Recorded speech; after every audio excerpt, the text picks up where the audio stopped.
¿Pueden las inteligencias artificiales ser seres racionales, con sentimientos, noción de su propia existencia, decisiones y voluntad propias?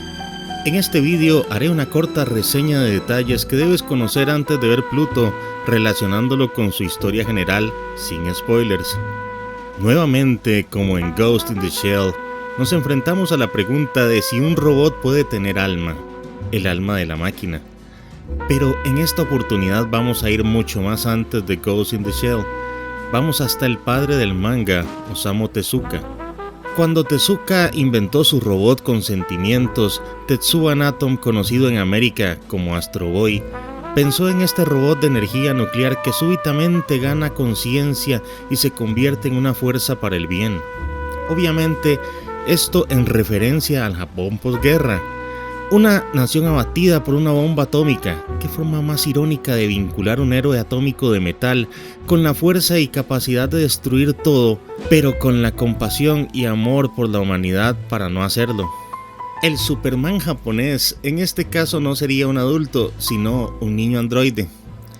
Un niño que tuvo un padre, el profesor Umataro Tenma, que tras la muerte de su hijo Tobio en un accidente automovilístico, el profesor trató de crear un reemplazo. Para toda la gente, este niño se llamará Atom, pero para el Dr. Tenma siempre será Tobio. El Dr. Tenma está jugando a ser Dios, tratando de crear un humano mecánico, pero al ver que Atom no era lo suficientemente parecido a un humano, que nunca crecería ni tendría los defectos característicos de un ser biológico, vendió a este mal reemplazo de su hijo a un circo, en donde sería encontrado por el profesor Ochanomizu, quien se convertiría en un padre para el androide abandonado, además de mejorar el programa de inteligencia emocional de Atom. Se puede decir que Ochanomizu le dio un corazón al androide. Tenma siempre fue un científico brillante, pero melancólico, oscuro y apartado del mundo. Un hombre cada vez más frío y menos optimista de la humanidad, pero paradójicamente, aunque busca la perfección, sabe que el mundo necesita del hombre, y entre más evoluciona su desarrollo de la mente robótica perfecta, más desea que se parezca a la mente de un ser humano real. Desde el principio, el tema de Tetsuwan Atom siempre se ha visto como una crítica hacia la destrucción masiva y la guerra. Naoki Urasawa, el gran mangaka, creció con las historias de Tezuka desde niño. Pluto, la adaptación seinen de la historia de Tetsuwan Atom de Urasawa, se daría con la bendición del hijo de Tezuka. Este manga, publicado en el 2003, tiene una historia que ahora en nuestra actualidad es escalofriantemente adecuada y llena de complejidad. Nos acercamos al atardecer de la humanidad y, como propondría Stanley Kubrick en su película Odisea en el espacio, estamos a un punto de encontrarnos en un mundo en que la humanidad va a tener que luchar con sus propias creaciones en algún punto. Por motivos de conocimientos necesarios para entender esta obra, hay que definir la diferencia entre un androide y un cyborg. Un androide es un robot o organismo sintético antropomorfo que, además de imitar la apariencia humana, simula algunos aspectos de su conducta de manera autónoma. Un cyborg es una criatura compuesta de elementos orgánicos y dispositivos cibernéticos, generalmente con la intención de mejorar las capacidades de la parte orgánica mediante el uso de tecnología. El conflicto de fondo de Pluto tiene como trasfondo una guerra que sucedió en Asia, que trajo como resultado muchísima destrucción. Las evidencias y hechos remanentes de dicho conflicto están envueltos en una investigación de Geshik, o Geshikto, como se pronuncia en japonés, personaje principal de esta historia. Geshik está investigando una serie de asesinatos que en momentos indican que fueron perpetrados por un androide, pero luego por momentos pareciera que fueron hechos por un cyborg. Y en esta complicada línea de historia es que se plantean cuestiones de índole filosófico de gran calibre. Preguntas como: ¿un androide con inteligencia artificial perfecta debe procesar, entender, conocer y sentir el odio? Para que un androide sea más humano, debe poseer la capacidad de matar personas, incluso en contra de las leyes de Asimov. Un androide con emociones, cómo reacciona y procesa el tiempo, sobre todo si estos androides son más longevos y no mueren de vejez como los humanos.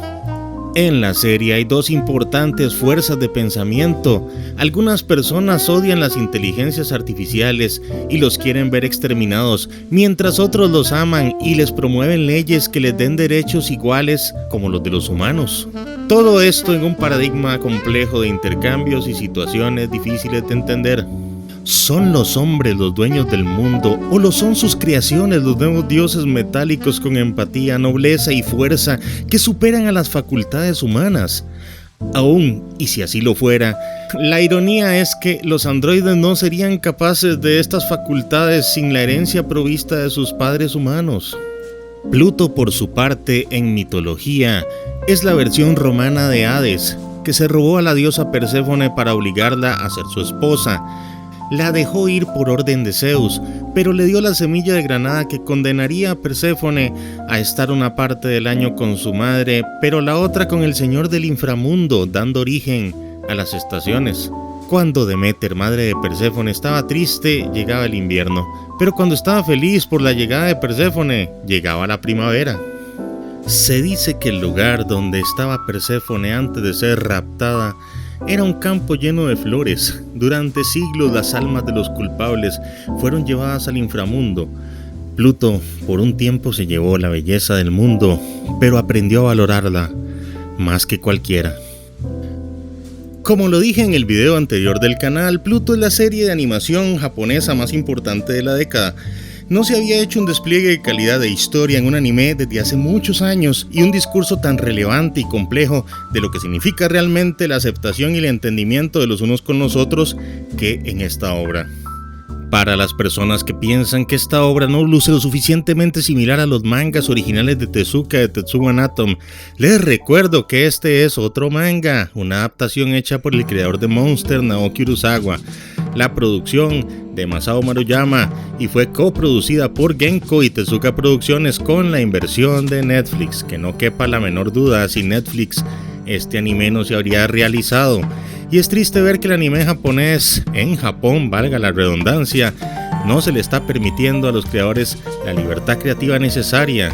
Solo en casos como este, en que la inversión es de extranjeros, porque los otakus actuales de Japón y digamos que los de acá han convertido la moda del anime en la moda de las series inconsecuentes. Esta no es la primera vez que sucede algo como lo que pasó con Pluto. Por ejemplo, Gege Urubuchi tuvo que recurrir a YouTube Originals en su momento para ser obsoleto. Y hay muchos más ejemplos.